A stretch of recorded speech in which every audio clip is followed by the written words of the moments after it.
For me, the most amazing fact was to understand that to build a 1 megawatt hour grid scale battery, you need to first invest about 450 megawatt hours of energy.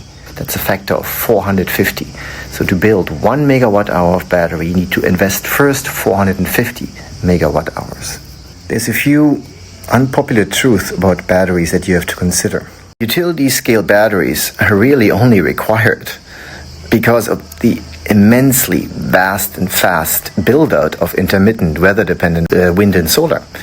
And this wind and solar is basically useless without an extensive additional infrastructure, network integration, short duration batteries, short duration storage, long duration storage, backup power stations. We should never forget, utility scale batteries are only short duration storage. They last for a couple of hours. This doesn't solve anything about the intermittency problem of wind and solar. It just solves a couple of hours. It doesn't mean that batteries don't have a certain function in grids, but for storage purposes, they are not the solution. Another fact that most of us forget is that utility scale batteries deteriorate 3 to 7% every single year. And in fact, they should never be charged fully, nor should they be discharged fully. The 2080 optimal range means that only 60% of the battery capacity is practically really usable. That means all costs, everything, all energy input, raw material input, should be multiplied by 1.4. Utility scale batteries really last 10 to 13 years, not longer. I'm talking on average at large scale. And the round-trip efficiency of batteries, system efficiency from in to out, including the entire system, is 70 to 80%, closer to 70% actually. When we talk about the cost of utility scale batteries, there's one cost item which is really the vast majority, and that is the raw materials required, the materials, the metals, the minerals required to build those batteries. And when you look at historical levels, commodity prices, raw material prices today in 2025 are at an historical low compared to equities, gold. So you can expect that in relative terms, commodity and raw material prices are not going to remain as low as they are now.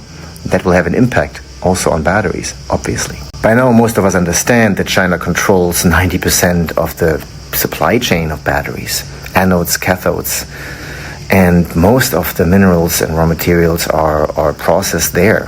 Which nation has control of utility scale battery production? It's China. For me, the most amazing fact was to understand that to build a 1 megawatt hour grid scale battery, you need to first invest about 450 megawatt hours of energy to make all raw materials and all the processing, all the production possible. That's a factor of 450.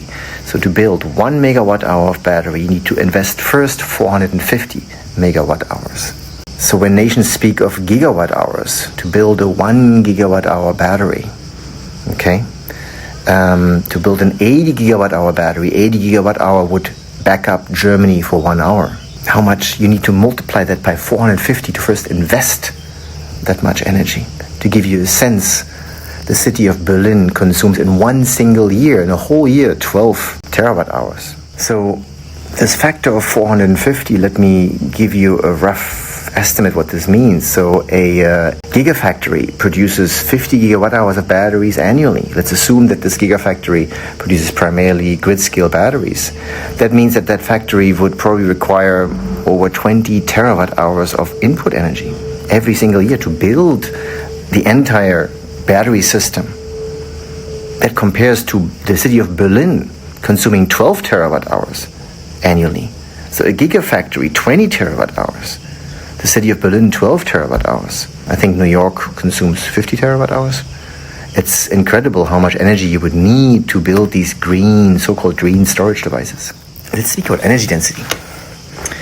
You know, it's interesting. Of course, batteries for electric vehicles are more energy dense because energy density is more important. You want to carry as little weight as possible when you drive a car. But utility scale batteries are not as energy dense. So 1 ton utility scale battery at best has maybe 100 kilowatt hour of energy capacity, right? And just to give you a sense that 1 ton grid-scale battery can hold as much energy at 40 kilograms of coal. That's energy density. And oil is only 20 kilograms, 20 liters. 1 gigawatt hour of utility scale battery, remember, a gigafactory produces 50 gigawatt hours of battery. So 1 gigawatt hour of battery would require 700,000 tons of raw materials to be produced, to be upgraded, transported, processed, and then, of course, manufactured into metals that you can actually then put into the battery. 1 gigawatt hour, 700,000 tons of raw materials. We've all seen in the press exploding batteries, either in cars or even of stationary explosions in California or in other countries. And the fact is that a 1 gigawatt hour utility scale lithium battery system is probably equivalent to almost 900 tons of TNT, right? And of course, it's a potential for large explosion fires and clouds of toxic gas. Interesting is also that recycling of low-value LFP batteries is uneconomical, and we can expect illegal exports and dumping because utility-scale batteries are mostly lithium iron phosphate, or LFP batteries as they call them. And recycling LFP batteries is largely uneconomical because it doesn't have the high-value raw materials as other batteries does. So don't expect that recycling will solve any of this in the future. And of course, as this build-out is coming anyways, there's no way that this build-out of huge gigawatt hours and terawatt hours of batteries can be solved by any recycling because there are no batteries to recycle yet. And the first recycling will only come after 10 to 13 years. This is how long the batteries will last. Now, the new circular economy is probably we are extracting the raw materials in Africa, we're upgrading in Africa, we're transporting to China, we are processing in China, we're manufacturing in China, we're building, constructing in China, we're then shipping it to Europe or to America, using it for 10 to 13 years, and then shipping it back to Africa and dumping it. And even though Europe and China have anti-dumping rules and anti-dumping rules of batteries on dumps, nobody restricts the sale of old batteries to Africa and then have them dumped there.